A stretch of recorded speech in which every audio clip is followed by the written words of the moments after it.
Oh, Bhagavad. Yeah. Hare Krishna, dear devotees. Thank you very much for joining today. We'd like to seek the blessings of Radha Mother, Radha Chandra, Krishna Balaram, Golitai, Srila Prabhupada, Gurudev, and the assembled devotees, so that we can continue with looking at the Devatas, the wonderful devotees of the Lord.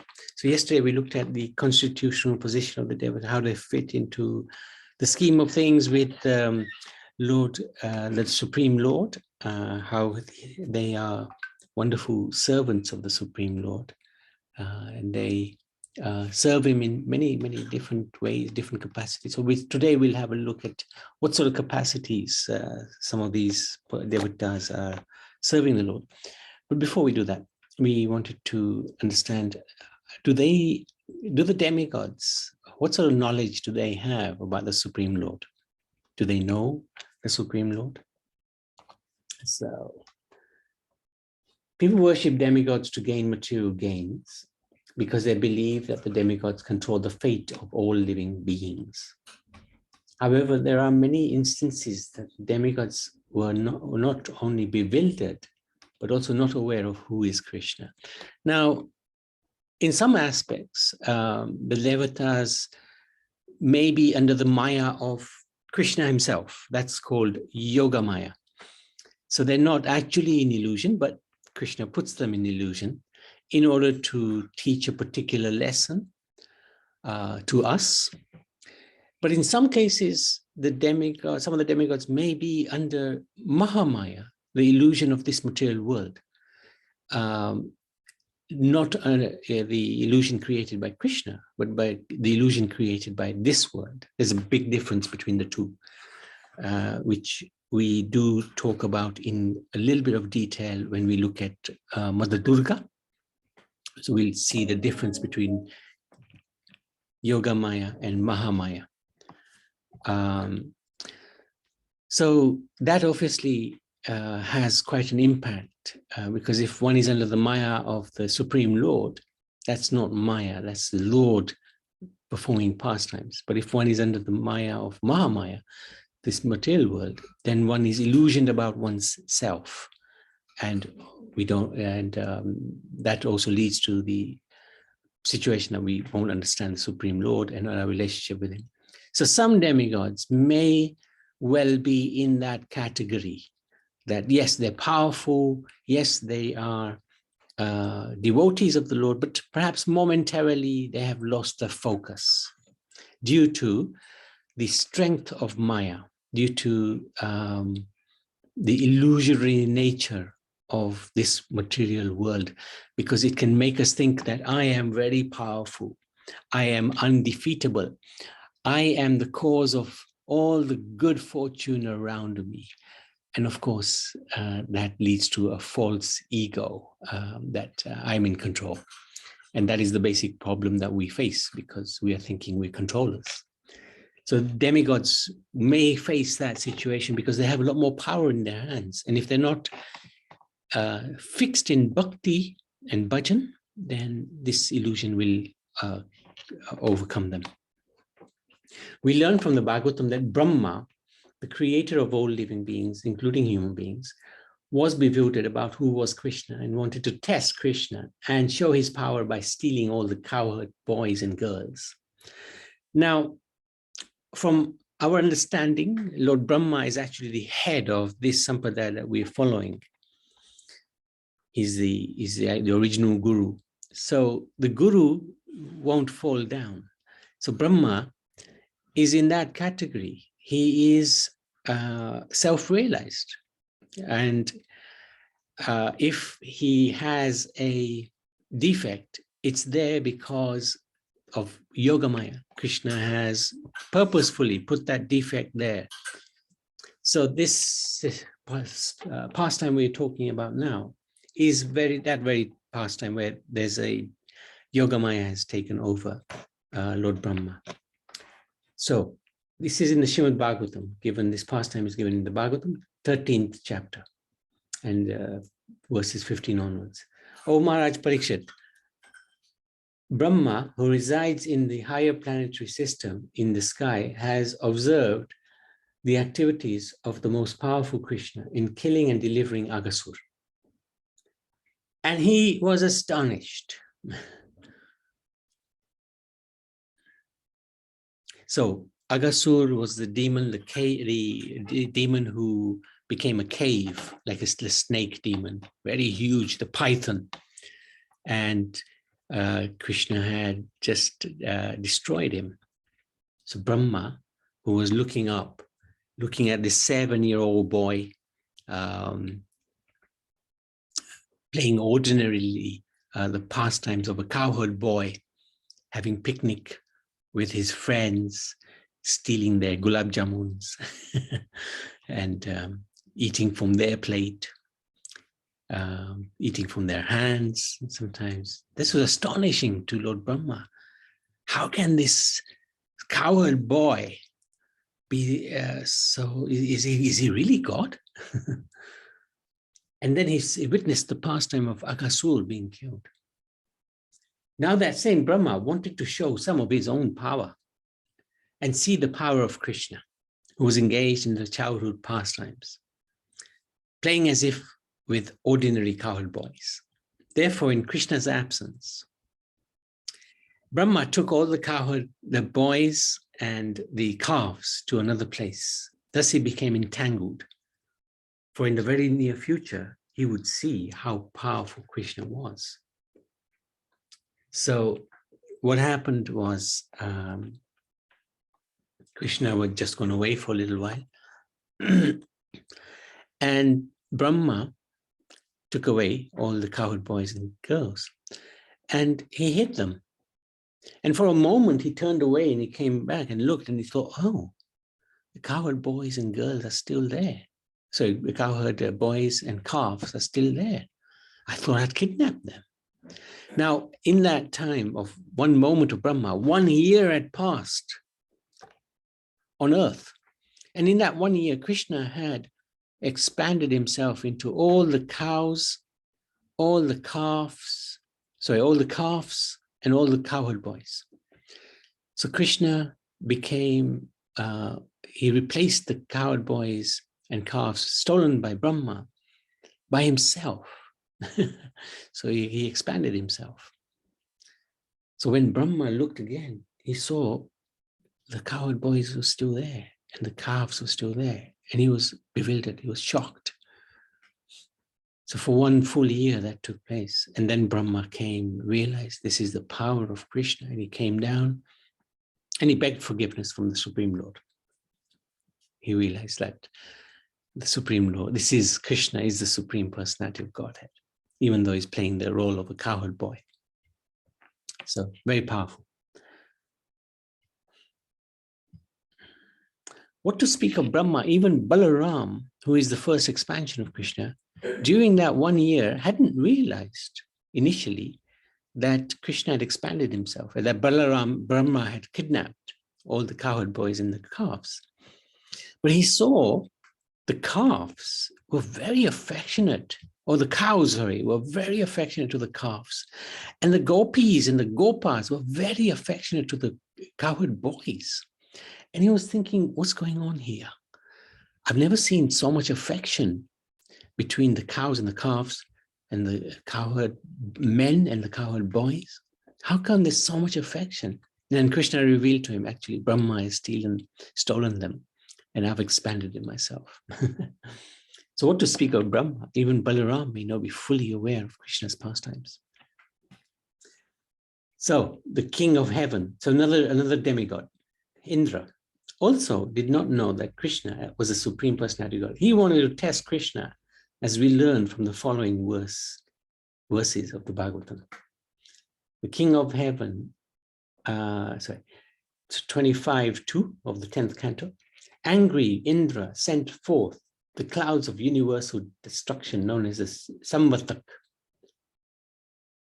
Imagining himself the supreme controller, he spoke as follows. Just see how these cowherd men living in the forest have become so greatly intoxicated by their prosperity. They have surrendered to an ordinary human being, Krishna, and thus they have offended the gods. So what happened here? When Krishna was 7, he observed that the cowherd men, after the festival, were going to celebrate a festival to glorify Indra. And he asked, why are you doing this? And they said, well, Indra has given the rains, which have given us nice crops and grains. So we're thanking him. Krishna said, well, this Indra is not very smart, is he? Because it even rains on the oceans. Don't worry, rains will come out of its own, but due to your own karma.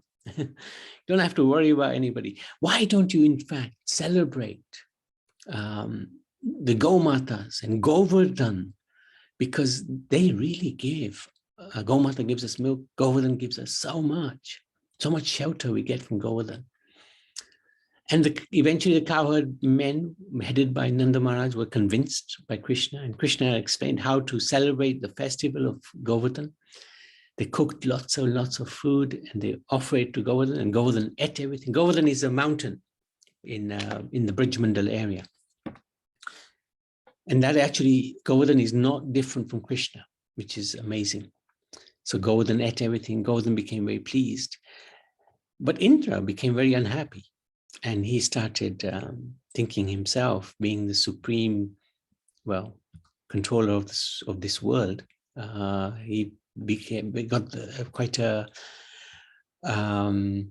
big false ego. So he wanted to teach the Brajavasis a lesson. He sent forth rains which were devastating.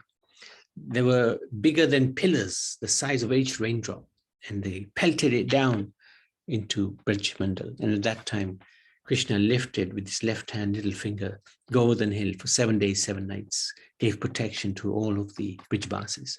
Yes, Prabhupada.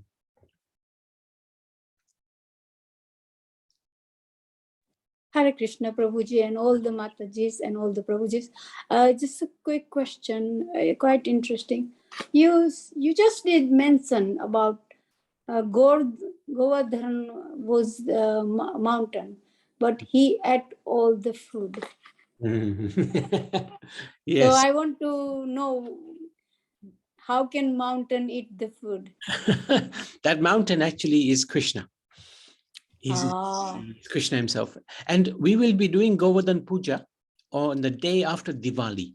And we will explain all about Govardhan at that time. Very, very important festival. All right. That's fine. Thank you. Well, thank you very much. So then Krishna protected, and then Indra came and he asked for forgiveness. And Krishna said, well, you tried to kill my family, the Brijbasis. How can I forgive you? And at that time, Gomata, Surabhi also came and said, please forgive him. He was just out of his mind. And Krishna is always very kind to Gomata. He said, okay, I'll forgive him. And at that time also, Gomata gave him the name Govinda, protector of the cows. Okay. In Bhagavad Gita, Krishna declares he is the governing principle of the demigods. So this is chapter 7, text 30. Those in full consciousness of me who know me, the Supreme Lord, to be the governing principle of material manifestation of the demigods, of all methods of sacrifice, can understand and know me, the Supreme Personality of Godhead, even at the time of death. So why do not they recognize him? Demigods could not recognize Krishna because Krishna wanted not to be recognized. So this is where Krishna's own yoga maya takes over. Yeah. So that's in the case of Brahma. In the case of Indra, it can be a mixture of both. Sometimes it can be yoga maya, sometimes it can be his own ego, because Indra can be influenced by the mode of the three modes, or especially the mode of goodness. But he can also have this problem of false ego. Yeah. Although he is a great devotee, so we shouldn't forget that. But sometimes he has this controlling attitude. And if somebody is in his way, he would try to get rid of them. So Krishna's Leela are arranged by Krishna himself. Everybody participates as he desires to enhance the Leela. Anything that happens with demigods or Krishna have ultimate good for welfare of the universe. Therefore, best to avoid judging them, as this may be offensive towards the demigods, especially for Lord Brahma and Lord Indra. So yeah, we shouldn't judge, of course. Have to be careful who we're judging. judging some of their acts on material human level. The demigods are devotees of the Lord, and actually making offenses to Vaishnavas will degrade our progress in spiritual life. So this is important. But we see many, many instances of Indra, especially in the Srimad Bhagavatam, where he sees a threat from somebody who might take over the kingdom of heaven, and he would send some damsels from heaven to try to deviate them or divert them from their tapasya, and often succeed. So, and with Krishna, we've seen where he's actually tried to destroy the Bijbasis, which was quite a heavy act to do. So now, in terms of the Devatas, and not just Devatas, but deities, there's 12 principal deities in Hinduism. This is quite commonly taught in English schools in the UK. So I'm just going to go through them. Brahma, the creator. This is top of their curriculum. Then we have Vishnu, the sustainer. Then we have Lord Shiva, the destroyer. So this is the Trimurti, who commonly called as the Trimurti. And then Shakti, that's Parvati Mataji or Durga Mata. Yeah. So that's the fourth. Then the fifth, Hanuman, often is worshipped. Of course, he's got a very strong connection with Ram. Then Lakshmiji is the sixth, goddess of fortune, consort of Vishnu. Saraswati, goddess of learning and the arts. She's a consort of Brahma. Although we'll see when we look at Saraswati, she has a different origin from the spiritual world. Ganpati, Ganesh, remover of obstacles, son of Shiva. Skanda, or Kartikeya, the commander-in-chief of the Devas, is the lord of war, another son of Shiva. Suryadev, number 10, one of the administrative gods. He's one of the 5 deities worshipped by the Smartas. So this, again, we've come across this before when we were doing the Sanatana Dharma course. Somebody mentioned to us that there's 5 deities. So they are usually worshipped by those who do the Vedic rituals, the Smartas. And they are Vishnu, Shiva, Devi, Durga Devi usually, Ganesh and Surya. So that's the 5 forms that are worshipped according to the Vedic scriptures. And sometimes Surya Dev is also actually an expansion of Vishnu, Surya Narayan. And then 11 and 12, Ram and Krishna. Right?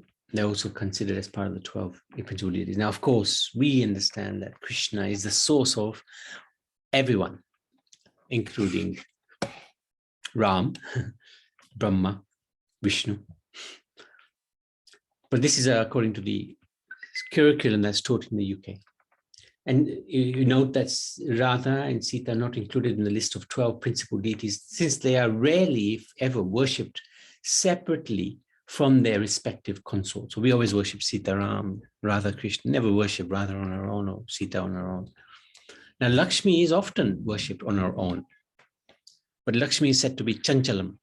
She's never going to be in one place for long. That's why it's always recommended to worship Narayan, Lakshmi Narayan, because wherever Narayan is, Lakshmi is going to be present. If we worship Lakshmi on our own, then that's it's not going to last. So this is just a diametrical form of what I just said. Brahma, creator, and these are 3 murti. And then there's also 3 focuses of worship. The main 3 for Vishnu, Shiva, and Shakti. So, and as by Shakti, I mean Durga Mata. Krishna and Balaram, they're also regarded in the UK education system, they're regarded as avatars of Vishnu. But according to the Brahma Samhita and the Srimad Bhagavatam, it's not quite correct. But anyway, we don't argue because Krishna, Rama, and Vishnu, in one sense, are the same. They're all supreme personalities. The form one God, many forms. Hanuman connected with Ram, Lakshmi with Vishnu, Saraswati with Brahma, Ganesh, Skanda, and then Surya Narayan. Then there's a series of minor deities, and that's the administrative gods, the Devatas. There's, in addition to 12 main deities listed previously, there are also a number of minor deities. Keep in mind, they may consider them more exalted or even supreme. They may be considered more exalted or supreme. They're generally considered to be have specific roles within the universe. And the main ones are considered to have charge over the 8 directions, beginning with east, moving clockwards. So, for example, Indra is in charge of the east, Agni, southeast, Yamaraj, south, like that. So who are these minor deities? And we don't want to degrade anybody, but this is according to our the Sanatana tradition. Indra, king of heaven, god of rain. Agni, very, very powerful deity in charge of fire. Yamaraj presides over death, judgment. He gives judgment, he passes judgment. Surya, presiding deity of the sun. Varun, actually Surya is probably not in this, shouldn't be in this category because we already talked about him as one of the 12 principal deities. Varun, presiding deity of water. Vayu, again, very powerful because he's in charge of the atmosphere, just like the sun is in charge of the atmosphere from the sunlight point of view, and the moon is in charge of moonlight. But Vayu is in charge of air, and you can't live without air. Even the demigods can't live without air. So he's very powerful. Kuver, treasurer of the demigods. Som, Chandra, presiding deity of the moon. So in these sessions, what I was going to do was take each one and go through some detail about them, as much as we sort of know. There's obviously lots we won't know, but we'll just try to give as much information as we have, so that we get an idea of who these personalities are, so that we understand who they are, what their role is. We don't make a mistake of giving them the, considering them the supreme, because they're not, but they're also at the same time very dear to the Lord. Sthala Devata specifically refers to minor deity who has jurisdiction over a particular place, a river, forest, or village. They are often worshipped in village shrines. A popular deity is Sitala, the goddess of smallpox, who is worshipped in the hope of avoiding the disease. So these are various, you may be aware of others like this. Like sometimes we have the village deities, don't we? What do they call those? Devatas. And they're worshipped by those who live in that village. And often we hear people going back to their village to have the darshan of their these deities. Other higher beings, there are other less deities and higher beings.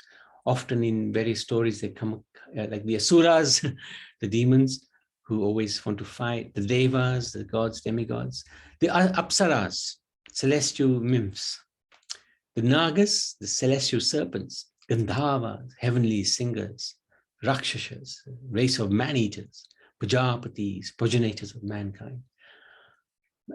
So I won't be going into any detail of these personalities. Firstly, there isn't a huge amount available which you can say, is this authentic? Is this real? It's very difficult to decipher information. So I'm not really going to look at these at all. And then there's the modern deities. Some deities have risen to prominence more recently. Santoshi Ma, the goddess of contentment, worshipped mainly by ladies. And there's the Ayapam, popular in Kerala, is considered the son of Shiva, and Mohini, the female incarnation of Vishnu. Again, we won't be looking at these deities at all. So tomorrow, Saturday, yeah, I was going to start with Brahma. Who is he and his importance in this world, how he connects with the Supreme Lord and how we connect with him. Okay, so I wanted to stop there. Any questions, any comments?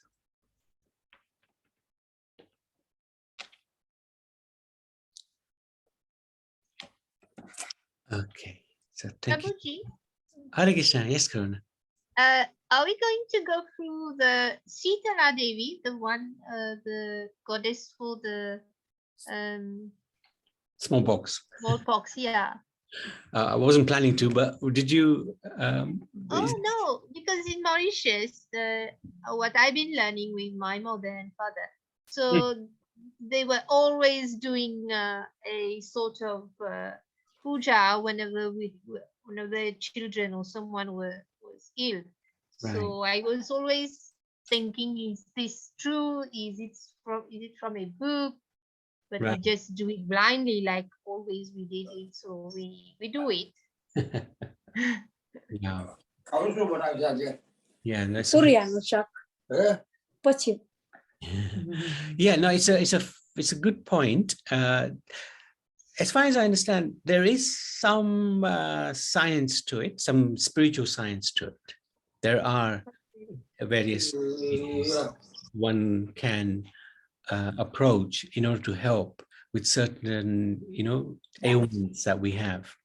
But I haven't really looked at it. I'll have a look, see if I can find anything to share. Okay, thank you for sharing that. It's interesting what you just said.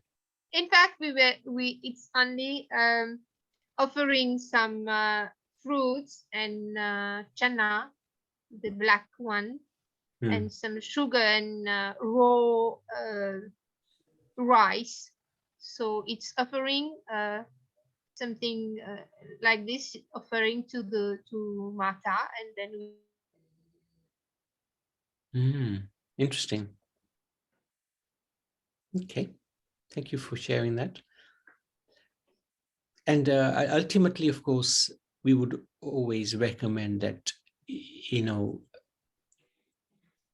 know this you're talking about in the past, but going forward, that actually we always approach the Supreme Lord in every situation. And Lord Nrsingadev, of course, as we always pray to him every single day that please protect us so that we can serve Radha and Krishna. So that then takes care of all ailments. So thank you for sharing that. Yes, Barbara? Where is it? Yeah, sorry, I had to give food to him. No, we're coming to have some Turianu Shak. Oh, did you hear it? Oh, yeah. We're on our way. He wants to know what I'm making tonight, but because I joined the satsang, I tried to make a little bit early because he 6, 4 to 7, he will eat it. So I tried to make it quickly. Oh, thank you. Welcome. Welcome. Yeah, my question is the general talk about other Mata Jesus now said about Sitla Mata. It's in the back home. I can remember my mom when we had this smallpox, all our brothers sisters. Mother used to ask other children not to come in the house, stay away, and then after 7 days, everything is clean, and then the puja is done to the Sitla Mata. And second thing was when Sitla Mata puja was done, have you heard about Satamatam?